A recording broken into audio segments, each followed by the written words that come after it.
The jungle was alive with the sounds of night, buzzing insects, distant animal calls, and the rustling of unseen creatures moving through the undergrowth.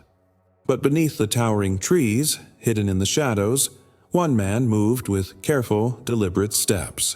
His uniform was in tatters, his body bruised and battered, yet his mind was sharper than ever. He had spent months inside one of the most brutal jungle prisons of the Vietnam War, where men were worked to death, tortured for information, and left to rot under the watchful eyes of ruthless guards. No one had ever escaped, but tonight he was going to change that. And this wasn't just a desperate run for freedom, it was a perfectly executed plan. A plan that had taken weeks of silent observation, clever manipulation, and sheer willpower to set in motion. And now, as he crept through the jungle with only his instincts guiding him, he knew one thing for certain. If he failed, he wouldn't live to try again.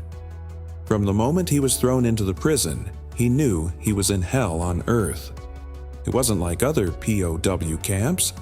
This place was deep in enemy territory surrounded by dense jungle that stretched for miles. The guards didn't just rely on walls and fences, they had nature itself as a weapon. Venomous snakes, hidden traps, and rivers infested with crocodiles ensured that even if someone managed to break free, they wouldn't survive for long. Most prisoners gave up hope within weeks. But he wasn't like most prisoners. Instead of breaking, he started studying. He watched everything. The guards' routines, the shifts of the sentries, the way supplies were brought in, and most importantly, the weaknesses in the prison security. Because no prison was perfect. And after weeks of careful observation, he found 3 major flaws. The first? The guards were predictable. They walked the same paths at the same time every night. No exceptions. The second? There was a hidden gap in the perimeter. The outer fence ran alongside a swampy patch of jungle, an area the guards avoided because it was too dangerous to walk through. And the third? They had a weak point in their supply system. Food, medical supplies, and equipment were brought in through a narrow dirt road, but the guards rarely checked the returning vehicles. It wasn't much, but it was enough. Now, he just had to turn those weaknesses into an escape plan. The first step was gathering supplies. He knew he wouldn't survive a trek through the jungle without food, water, and a weapon. But how do you steal from guards who watched your every move? The answer was distraction. He started small, causing minor disturbances among the other prisoners. A whispered rumor here, a small argument there. Nothing major, but enough to keep the guards occupied. While they were distracted, he swiped anything he could get his hands on. A rusty spoon from the mess hall, a discarded canteen, a piece of rope. And then came the most dangerous part. He needed a knife. Without it, he'd be defenseless in the jungle. One night, during a chaotic moment in the camp, he slipped into the guard's storage shed, his heart pounding as he rummaged through crates in the dark. And there it was. A small combat knife. Old, but sharp enough to kill. He slipped it into his waistband and walked out as if nothing had happened. Now, he was ready for the second phase of the plan. The next challenge? Getting out of the camp itself. The guards patrolled the perimeter at exactly 15-minute intervals. That meant he had a narrow window to slip through the fence. But there was one problem: the electric wire. The fence was rigged with a low-voltage shock system, just enough to stun anyone who tried to climb over.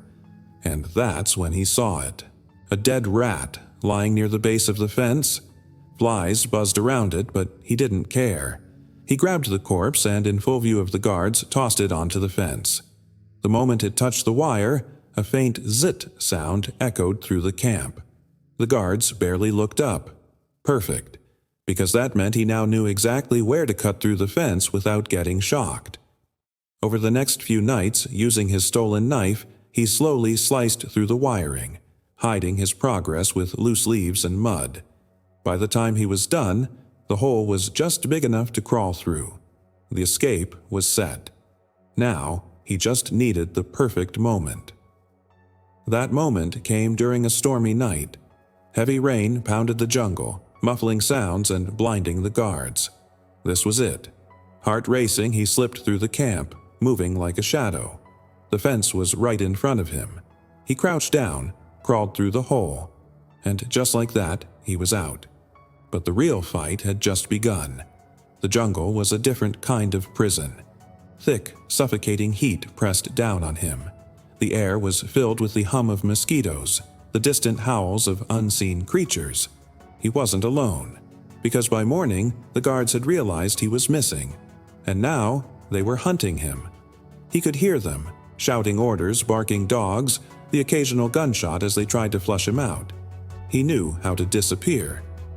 He moved slowly and carefully, stepping only on rocks and fallen logs to avoid leaving footprints. When he needed to rest, he covered himself in mud and leaves, blending into the jungle floor.